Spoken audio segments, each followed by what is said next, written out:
what I need to see now is, have we gone live?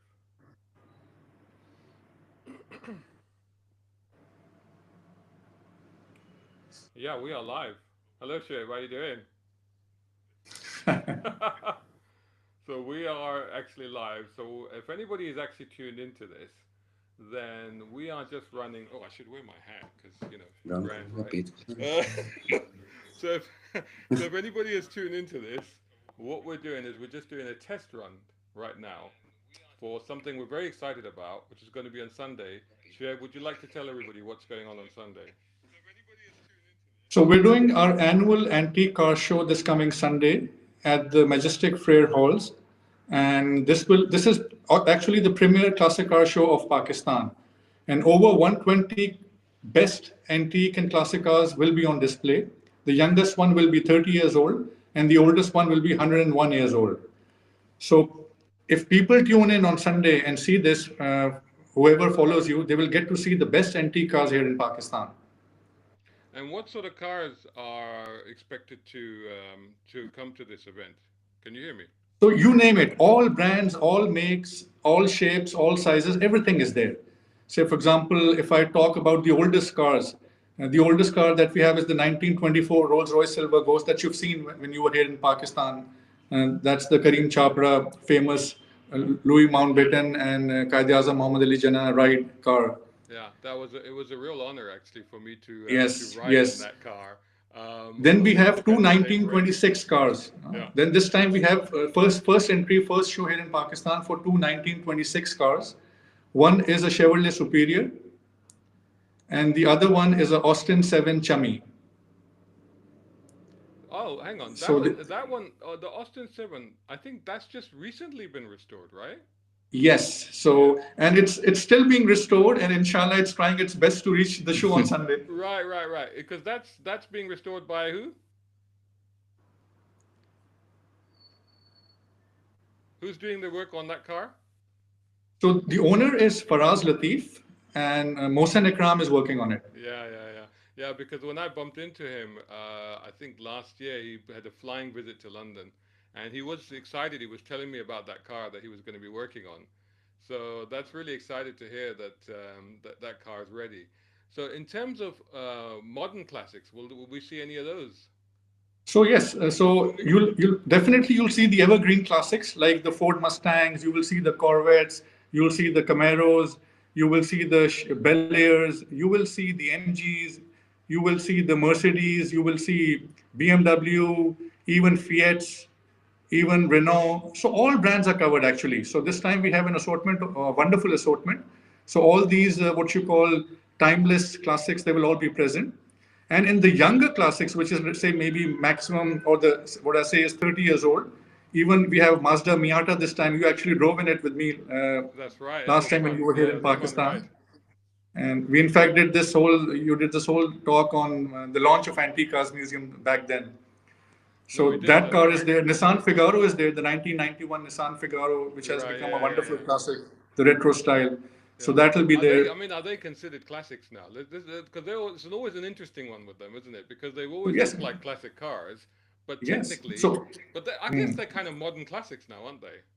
yes. So actually, as per FIVA and other international organization, what you call classification, 30 years old is the age limit that they've set. That's the minimum for any car to get into a classic time frame. But again, the car also needs to perform and do something that is really amazing Yeah. for it to become a classic. Like Mazda Miata was the youngest car ever to become a classic. Yeah. It's incredible, isn't it? So I mean, I still yes, remember when the Mazda Miata, the MX-5 as we know it here, I still remember when it first came out and how much excitement it created and how, and controversy as well, because people are like, oh, this is yes, just the Japanese copying, the British, but it's gone on to become the world's best-selling roadster. It's extraordinary. yes, definitely, definitely.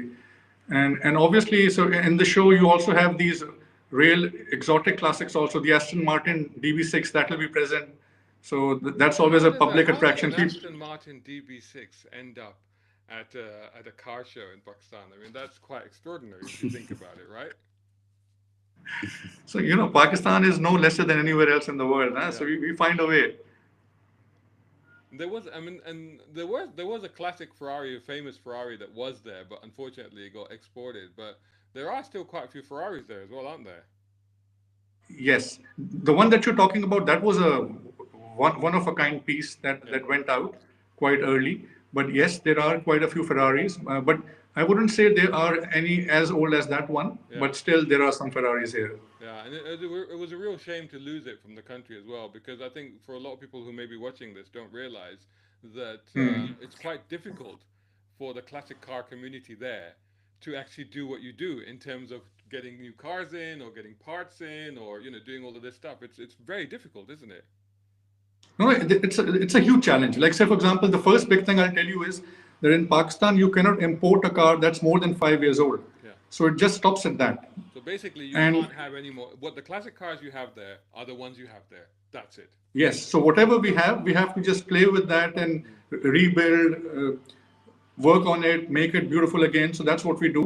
However, during our recent history, we've had two moments whereby these amnesty schemes came in, whereby cars came in. Right. So that's where a good chunk of these old classics came into Pakistan. Hmm.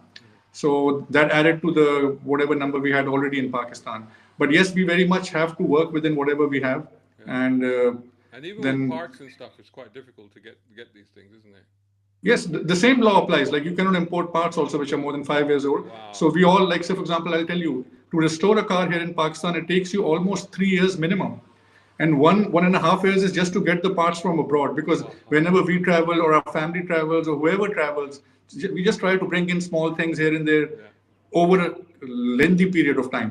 Wow, that's extraordinary. And then, of course, a lot of ingenuity has to happen in terms of Yes, yes, fabricating stuff yourself and creating stuff yes, yourself. yes.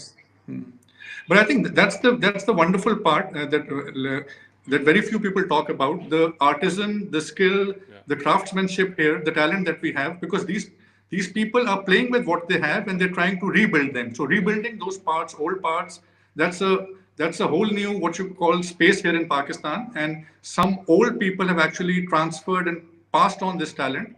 So we have people who actually work with what we have to keep these cars alive.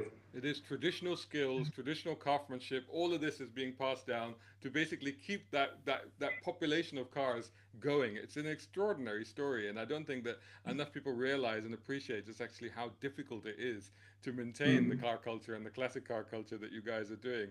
So anyway, this was a test. So if anybody was watching this was a test to see if this would work, and hopefully we're going to be going live with this on Sunday.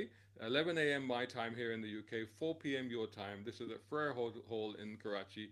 It's going to be absolutely amazing. I'm really excited to do this. This is the first time we've tried to do anything like this, so it'll be really interesting to see how it works. And I'm as excited as anybody else to see what's going to happen because it'll be really cool. But hopefully it'll be a great show, and I'm looking forward to catching up with everybody and with yourself and all the community there on Sunday. Definitely, definitely. Cool. All right. Awesome. And anybody watching, make sure you tune in Sunday, 11 a.m. UK time, 4 p.m. Karachi time. See you guys then. Okay, Shazad, bye bye. Okay. So that did go live.